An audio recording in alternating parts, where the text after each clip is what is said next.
Muy buenas tardes, saludos a todos. Mi nombre es Denis Small de la organización de Lyndon LaRouche.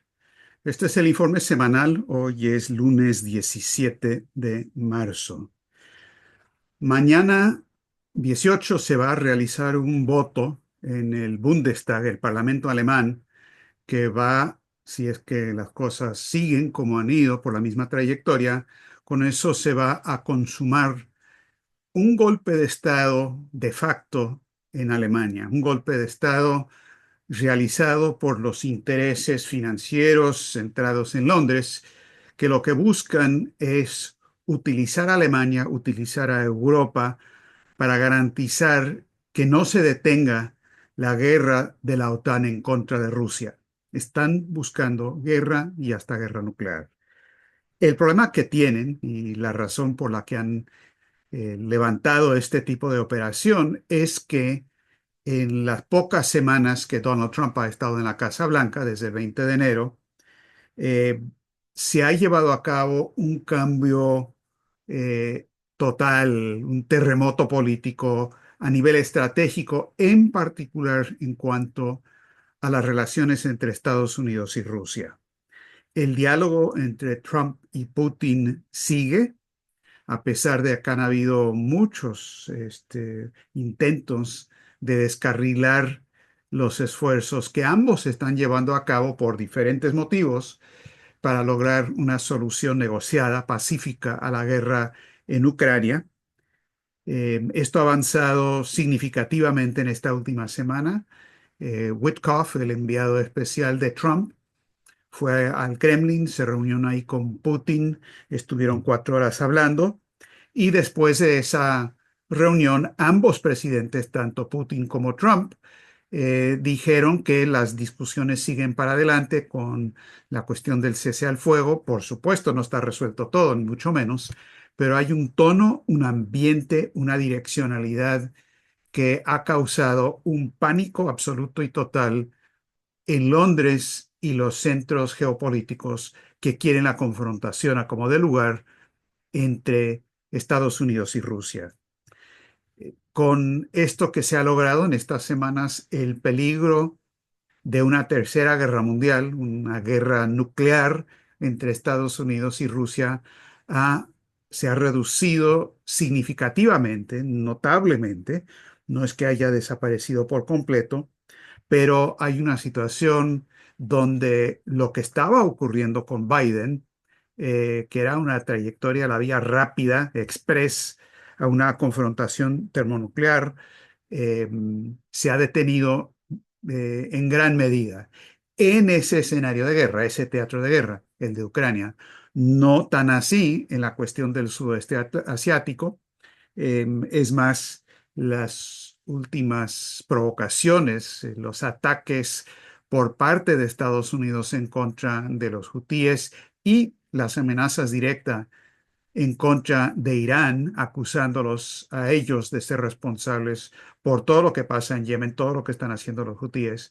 Las declaraciones de Trump al respecto son muy peligrosos y, por supuesto, sigue habiendo un peligro de que esa guerra de esa región se extienda. Pero la cuestión de Ucrania es un cambio muy significativo. Eh, los rusos mismos han tomado nota del, de cómo ha ocurrido esto y el hecho de quienes están detrás del intento de reactivar la guerra son los británicos.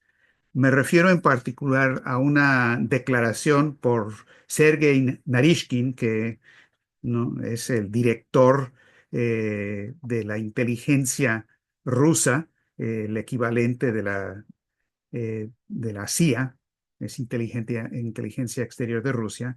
Narishkin atacó a Londres por nombre por su responsabilidad de tratar de provocar confrontación entre Trump y Putin, entre Estados Unidos y Rusia. El 10 de marzo, en declaraciones que hizo en su canal de X, Narishkin dijo lo siguiente en un artículo llamado La pérfida Albión arrastra al mundo a la guerra de nuevo. según el Servicio Ruso de Inteligencia Exterior. Y cita que lo que dijo Narishkin es que la dirigencia británica ve una amenaza para sus intereses en la promoción del diálogo entre Estados Unidos y Rusia sobre la resolución del conflicto ucraniano. Ahora, ¿dónde estamos exactamente con este conflicto y los diálogos entre Trump y Putin?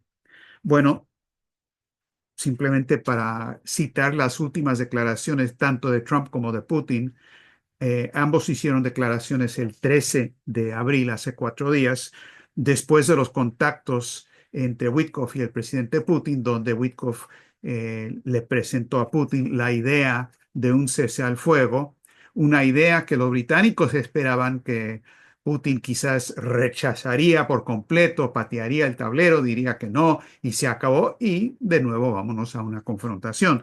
Pero por supuesto eso no es lo que ocurrió. Putin no es ni tonto ni perezoso. En todo caso, lo que dijo Trump después de la reunión de Witkoff con Putin es lo siguiente. Tuvimos los estadounidenses, dijo, conversaciones muy buenas y productivas con Putin. Hay una muy buena oportunidad de que esta horrible y sangrienta guerra pueda finalmente llegar a su fin. Y luego se refirió al hecho de que por una iniciativa militar increíblemente valiente por parte de los rusos, con los comandos, los Spetsnaz especiales de los rusos, que penetraron detrás de las líneas de los ucranianos en el territorio de Kursk, pasando por un gasoducto vacío para luego aparecer atrás de las líneas del enemigo, para luego rodearlos. Eh, Uno se acuerda en cierto sentido del operativo Chavín de Huántar en Perú, aunque esto fue algo realmente mucho más grande en realidad, pero muy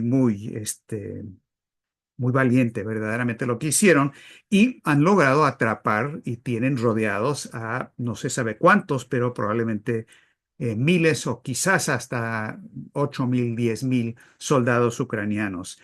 eh, y les están exigiendo que se entreguen. Ahora, Putin dijo, muchos de estos son mercenarios, están actuando como terroristas con lo que han hecho en Kursk, y en realidad eh, no se debería aplicar el convenio de Ginebra para fuerzas militares regulares en una guerra, fue lo que dijo Putin, pero luego Trump apeló directamente a Putin y dijo lo siguiente: en este mismo momento, miles de soldados ucranianos están completamente rodeados por el militar ruso y en una posición muy mala y vulnerable. Y dijo Trump, le he pedido encarecidamente al presidente Putin que les perdone la vida. Sería una masacre horrible, no vista desde la Segunda Guerra Mundial. Que Dios los bendiga a todos. Ahora, eso fue lo que dijo Trump. Lo que dijo Putin ante todo esto es extremadamente interesante. Para empezar, dijo, muy bien, eh, voy a hacer lo que me está pidiendo Trump con tal y que ellos se rindan y que entreguen las armas. Y los vamos a tratar según el convenio de Ginebra. Por supuesto, no lo han hecho todavía porque eso depende de que reciban órdenes de, este, de las autoridades ucranianas, este, y eso, pues, hasta el momento no ha ocurrido. Eh, lo que dijo Putin sobre el tema del cese al fuego y el mensaje de Witkoff fue lo siguiente, y lo dijo en una conferencia de prensa conjunta con el presidente de Bielorrusia, Lukashenko, que estuvo con él. Putin dijo lo siguiente sobre el cese al fuego. Eh, Dijo, también estamos a favor, pero hay matices. La idea en sí misma es correcta. Creo que debemos hablar sobre esto con nuestros colegas y socios estadounidenses. Tal vez tener una conversación telefónica con el presidente Trump y discutirlo con él. Y que hay que tomar en cuenta en función de cómo evolucione la situación sobre el terreno. Ahora, hoy se confirmó que esa segunda llamada entre Trump y Putin va a ocurrir mañana. para hablar de estos temas, tal y como mencionó Putin en esa situación. Luego hizo algo realmente extraordinario Putin, porque ante la pregunta de los periodistas que cuál era su opinión sobre el cese del fuego, dijo, sí, por supuesto, voy a dar una respuesta a eso, pero me gustaría empezar dando las gracias al presidente de Estados Unidos, el señor Trump, por prestar tanta atención al asunto de Ucrania. Pero no paró ahí, dijo, pero muchos mandatarios de estados, entre ellos el presidente de la República Popular China, el primer ministro de India, los presidentes de Brasil y de la República de Sudáfrica, están abordando esta cuestión y dedicando mucho de su tiempo a ello. Estamos agradecidos con todos ellos por eso, porque esta actividad está encaminada a lograr una noble misión, que es la misión de poner fin a las hostilidades y a la pérdida de vidas humanas. Con esto podemos crear una paz duradera y eliminar las causas del conflicto, pero por supuesto queremos garantías de que Ucrania no recibiría armas, etcétera, etcétera. Y hay problemas también de que estamos en una guerra, en un frente de guerra de 2000 kilómetros. A ver, espérate. ¿Qué fue lo que dijo Putin? Muchas gracias al presidente Trump. Y también quiero agradecer los esfuerzos de los 4 presidentes que junto con Rusia son los miembros fundadores del BRICS. Por supuesto, no dijo BRICS. Tampoco le dijo a Trump que tenía que aceptar al BRICS como interlocutor. Pero lo que hizo Putin con esta declaración es que cambió todo el cuadro estratégico, colocando el tema del BRICS y el sur global en el centro de la preocupación de cómo lograr la paz en Ucrania. No nada más porque ellos también tienen interés, sino porque Putin entiende perfectamente bien que se requiere un cambio de la arquitectura internacional, tanto de seguridad como de desarrollo, para poder lograr la paz duradera.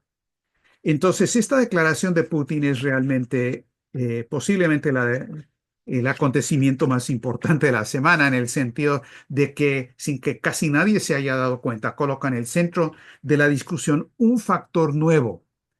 Es un flanco nuevo que introdujo, que cambia los parámetros de la discusión. No quiere decir que eso significa la victoria final. Quiere decir que está redefiniendo la geometría o el campo de la batalla en términos de la realidad que se requiere e introduciendo elementos nuevos que pueden llegar a una verdadera solución. Ahora, no es nada más Putin quien lo dijo. Un par de días más tarde, eh, el representante de Rusia ante Naciones Unidas, Dmitry Polyansky, en una entrevista que tuvo con Glenn Diesen y Alexander Mercuris, dijo que sí, las discusiones han sido muy interesantes. No sabemos cómo ocurrió, pero ha habido un cambio muy importante en la actitud de los representantes estadounidenses y dijo, esto es importante no solo para Estados Unidos y Rusia. Yo pienso que si China se une a este diálogo y si también hacen otros países de influencia del sur global, y hasta de la Unión Europea, aunque los europeos tienen planes muy diferentes. Entonces, Poliansky está repitiendo el mismo concepto de que hay que introducir dentro de esto a China y al sur global. Y por supuesto, si la Unión Europea quiere cambiar y alinearse muy bien, pero no creo que sea así. Entonces, esto está creando un cambio de los parámetros de la situación. Esto explica retrospectivamente un poco lo que ocurrió cuando Putin habló ante los servicios de seguridad de Rusia hace una semana, 10 días, el FSB, donde él les dijo a ellos que gracias a los logros de la operación especial militar de Rusia, es decir, la guerra en contra de Ucrania, aunque no lo llaman guerra, pero de esta operación especial, que por eso, por los resultados en el campo de batalla, ahora podemos hablar de la posibilidad de un nuevo sistema de seguridad, no solamente europeo, dijo Putin, sino global. Un nuevo sistema de seguridad global, que es lo que China ha estado planteando desde hace tiempo. Esto obviamente es lo que el Instituto Schiller ha estado proponiendo en Occidente, en Estados Unidos, en Europa a nivel general, y es exactamente lo que se requiere. El hecho de que Putin haya dicho que esto es producto de la operación militar especial de Rusia es muy significativo. Ahora, la mayoría de la gente cuando consideran, bueno, cuáles son los logros en el campo de batalla, hay que reconocer lo que ha ocurrido en el territorio como tal. Es cierto que el campo de batalla es ese, pero yo afirmaría que el cambio estratégico ocurrió no en tierra, sino en el aire. Ocurrió con el Oreshnik, porque el Oreshnik, al utilizar ese misil hipersónico que viaja a Mach 10 o 11, algo por el estilo, que utilizaron en octubre, noviembre del año pasado, demostró la capacidad rusa de nuevos principios físicos en el campo militar que tienen que ver no nada más con capacidades hipersónicas que ya habían demostrado, sino también con el manejo de plasmas para poder utilizar un arma tal y como dijo Putin, que tiene una capacidad como si fuera un arma nuclear, pero no es un arma nuclear. Y lo dejaron en eso, no hicieron más demostraciones de la capacidad. Ahora, ¿por qué es importante eso? Porque acuérdense de lo que estaba ocurriendo antes de la cuestión del Oreshnik. Lo que estaba ocurriendo es que la estrategia británica, a través de Biden y a través de la Unión Europea, era ir arrinconando cada vez más a Rusia, no arrinconándolos militarmente, porque eso no estaba ocurriendo, pero estratégicamente para que al ir avanzando la OTAN con los avances y los avances de la OTAN, le iba dejando a Rusia dos opciones nada más. Utilizar un arma nuclear, cosa que estaban pidiendo dentro de Rusia también los acelerados y los que no tenían la capacidad de concebir esto con un marco nuevo, de un flanco nuevo, como Karaganov, por ejemplo, que le estaba diciendo a Putin, mira, utiliza un arma nuclear en Europa, si no, no se va a poder volver a tener un equilibrio del terror, es decir, el sistema de MAD, de defensa este, mutua y asegurada, basada, como decía Kissinger siempre, en el equilibrio del terror nuclear. No lanza un ataque nuclear simplemente porque temo que lo vas a hacer tú. Tiene que haber una amenaza creíble de que eso va a ocurrir. Y Karaganov le estaba diciendo a Putin, olvídalo, no hay nada que hacer, hay que utilizar un arma nuclear, sí, y hay que cambiar la doctrina nuclear, si no, nunca te van a creer. Entonces, lo que Putin hizo es que fue cambiando la doctrina militar nuclear, eso es cierto, pero en vez de utilizar un arma nuclear, porque esa era trampa tendida, le estaban dando dos opciones. Pero como siempre decía Lyndon LaRouche, cuando te dan dos opciones, escoge la tercera. Y la tercera opción de Putin fue algo totalmente fuera del marco, fuera de la consideración, una capacidad estratégica que Occidente no posee. E introdujo el elemento de Oreshnik. Y con eso rompió el marco, el cerco que le estaban tendiendo y restableció un nuevo equilibrio donde Rusia no tenía que usar armas nucleares, pero tampoco se iba a rendir. Y el camino del uso de Oreshnik a la situación de hoy esa es la verdadera trayectoria de lo que está ocurriendo. Esto es muy importante, lo enfatizo tanto, no nada más porque me impresiona como os debería impresionar ese misil hipersónico Oreshnik, pero lo que más nos debe impresionar en el sentido de inducirnos a pensar de la misma manera es que las soluciones a las trampas tendidas, a las soluciones donde no hay otra opción, es siempre encontrar una solución a un nivel superior. Es la idea de la coincidencia de opuestos de Nicolás de Cusa y es lo que Lino LaRouche y Helga Sepler-Rouche siempre han identificado e insistido es la única solución. Tenemos que pensar de esa manera. Lo mismo en el campo económico. Ahora bien, eso nos lleva a la situación actual. Por todo eso que hizo Rusia y por lo que ha ocurrido en Estados Unidos con Trump, eh, tenemos una situación donde el peligro de un enfrentamiento militar nuclear entre Estados Unidos y Rusia se ha reducido dramáticamente. ¿Qué dice Londres? Londres dice, esto no lo podemos permitir. Si Estados Unidos no va a seguir obedeciéndonos, como lo han hecho desde hace tiempo atrás, a través de Wall Street y todo lo que era Biden, simplemente vamos a tener que hacer que Europa, la Unión Europea, especialmente Francia y Alemania, en vez de actuar como los disquetíteres de Estados Unidos, en el momento en que Estados Unidos con Trump dice que quiere tener una buena relación con Rusia, estos países que todo el mundo decía que eran títeres de Estados Unidos, dan media vuelta en un instante, rompen con Estados Unidos y se vuelven aparentemente de la noche a la mañana títeres de Londres, cosa que siempre han sido, como les hemos insistido. Es Londres, el centro está en Londres del problema.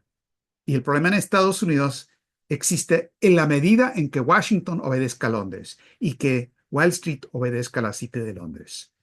Esa es la cuestión estratégica. Entonces, Europa en este momento está totalmente lanzada a rearmarse para librar una guerra en contra de Rusia. Tenemos la Unión Europea que están hablando con Ursula von der Leyen de que van a tener que producir o poder emitir como 500.000 millones de euros de crédito, quizás con un eurobono, para financiar el rearme de Europa. Alemania, que eligió un candidato a la Cancillería, Friedrich Merz, en base a su oposición al uso del presupuesto de Alemania para el rearme, para mantener lo que la CDU, él es de la CDU, siempre ha tenido como el centro de su orientación, el freno fiscal, el freno de la deuda, que ya no se puede emitir más deuda para nada. De la noche a la mañana, él gana la elección y ya el otro día media vuelta y dice, estoy de acuerdo con la idea de emitir 900.000 millones de euros para el rearme y para infraestructura militar. ¿Por qué? Porque tenemos que lanzar la guerra en contra de Rusia. Si Estados Unidos no lo va a hacer, lo tenemos que hacer nosotros. Y claro, es importante reconocer que Merz fue el presidente de la Junta Supervisora de BlackRock del 2016 al 2020. Pero además de BlackRock, resulta que Merz también fue presidente de la Junta Supervisora del banco HSBC del 2010 al 2019, una década entera. Ahora, HSBC es el Banco del Narcotráfico Internacional. En el 2012 los agarraron con la mano en la masa lavando dinero de los carteles de droga de México. Ese HSBC. Hong Kong and Shanghai Banking Corporation, que siempre había sido un banco británico, estaba ubicado en Hong Kong, pero luego cuando Hong Kong regresó a ser territorio de China, el Hong Kong and Shanghai Banking Corporation eh, se, este, se fue a Londres. Entonces, eh, el presidente de la Junta Supervisora es la autoridad máxima en una corporación europea inmediatamente después de los que detienen las acciones. Los dueños, pues. Más importante que la junta directiva, más importante que el presidente o el presidente ejecutivo. Y este Merz fue presidente de las juntas supervisoras tanto de BlackRock y HSBC. Entonces la población de Alemania, pues votaron por Merz, pero les dieron gato por liebre. porque inmediatamente él dio media vuelta y dijo, ah, no, pues vámonos al rearme. Sin embargo, para poder hacer eso, como eso del freno fiscal está en la Constitución de Alemania, eso tiene que ser aprobado por el Bundestag. Pequeño problema. El Bundestag, el nuevo Bundestag, que refleja una correlación de fuerzas diferente a la actual, toma posesión el 21 de marzo. Y si se deja el asunto a esa nueva Bundestag, no lo van a votar. Entonces lo que hicieron es que se apresuraron de una manera absolutamente ilegal, violatoria de la Constitución de Alemania, para llevar a cabo un voto en el Bundestag actual en violación de lo que era el interés expresado en el voto de la población. Y lo lograron. La Corte Suprema de Alemania dijo, está bien, pueden votar y cambiar todo eso, pueden cambiar la constitución con el Bundestag actual a pesar de que la población votó en contra de lo que van a hacer. Está la democracia en Occidente. Llega la democracia y se va, así de rapidito, cuando no les interesa a los británicos. No solo eso, la CDU, CSU y demás, sus aliados, no tienen en el Congreso actual, el Bundestag actual, una mayoría suficiente de 2/3 para un cambio constitucional. Ah, bueno, entra el convencimiento en base al uso de la razón para convencer a otros partidos de que se deben sumar a ese esfuerzo. Bueno, la razón, entre comillas, a la que me refiero, es dinero. Y compraron el voto del Partido Verde, que estaba absolutamente en contra de esta idea de romper el freno fiscal, prometiéndoles que de los 900.000 millones de euros que se iban a emitir, les iba a tocar a los verdes 100.000 millones. Bueno, un precio modesto para una votación que va a volver a armar a Alemania como ocurrió en los años 30. Está la política de Schacht, esta es la política que los británicos ya lanzaron una vez en Alemania. Schacht fue creación de Montagu Norman, quien lo colocó a Schacht como ministro de Economía y luego presidente del Banco Central de Hitler para emitir los bonos MEFO, o sea, las criptomonedas de ese entonces, para financiar el rearme y el lanzamiento militar de Alemania. Entonces, bueno, este, Marx en esta ocasión, creo que fue Marx que dijo que la historia se repite a veces, la primera vez como tragedia, la segunda como farsa. Bueno, en esta ocasión fue como tragedia y ahora mega tragedia, si esto sigue de esta manera en la dirección que están buscando. Los británicos siguen siendo británicos, no les preocupa la idea de buscar una guerra nuclear si eso se requiere. Lean la revista Economist, que dice en su último número que además de los eurobonos, quizás se deba debatir una eurobomba, que al fin y al cabo, tanto los franceses como los británicos tienen armas nucleares y que Francia en particular debería usar su paraguas nuclear para disque proteger al resto de Europa para que se puedan lanzar en contra de los rusos. Entonces ahora van a tratar de usar el force de frappe de Gaulle, que iba totalmente en contra de esta idea, para defender esta política de agresión total. Una de las figuras más importantes en todas estas operaciones de los británicos, que también van dirigidas en contra de Trump, es el nuevo primer ministro de Canadá, que se llama Mark Carney. Ahora, Mark Carney no es cualquier persona. Mark Carney fue presidente del Banco de Inglaterra por 6, 8 años, hasta hace poco, teniendo ciudadanía múltiple de Canadá, del Reino Unido y demás. Ellos no confían en un donadie para dirigir el Banco de Inglaterra. Es como Montagu Norman. Y él tiene una relación estrecha, muy cercana con el rey Carlos. Él está de primer ministro y se está lanzando como la gran fuerza para tratar de contener y defender al mundo en contra de Donald Trump.